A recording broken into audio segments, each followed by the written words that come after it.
Quello di cui andremo a parlare quest'oggi è il villaggio onoragico di Serra Orrios ad Orgali.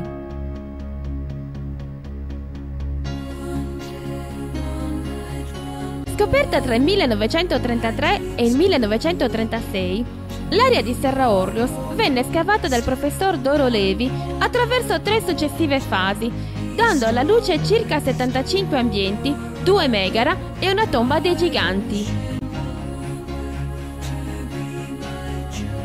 Allo stato attuale l'insediamento mostra circa un centinaio di ambienti, 2 recinti che racchiudono 2 megara, una tomba dei giganti e una tomba indefinita segnalata da Giovanni Lilliu.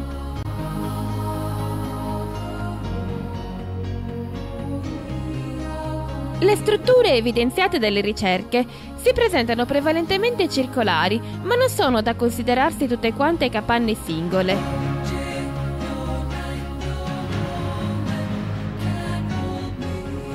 Per gli ambienti 12, 13, 14 e 55 possiamo presupporre si tratti di un'unica struttura con diversi vani, così come per l'isolato 56, 63, 64, 65, 66 e 67, dove possiamo individuare un unico edificio, una lolla, ovvero un loggiato della preistoria, che faceva capo a un cortile interno, il vano 65, con un pozzo cisterna domestico. L'isolato collocato a nord-ovest presenta, oltre agli ambienti domestici, una vasca per l'abbeveraggio del bestiame e durante l'indagine del 1938 furono portati alla luce strumenti metallurgici in steatite, un martello e una matrice di punta di lancia.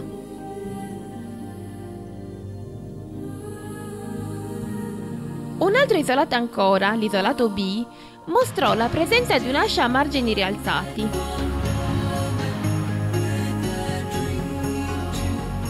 L'insediamento vede 2 strutture a megaron, la A e la B, con antis a evidenziare un vestibolo, circondate da recinti, e la cui cella in entrambi i casi presenta un sedile a parete. Il megaron A mostra al suo interno una pavimentazione a lastroni ed è circondato da un lastricato di piastre litiche che, evidenziando un sentiero, arriva sino al temenos o recinto sacro e al suo ingresso architravato. La posizione di questo edificio, spostata rispetto all'insediamento, ha suggerito che questa struttura fosse destinata ai viandanti e ai forestieri.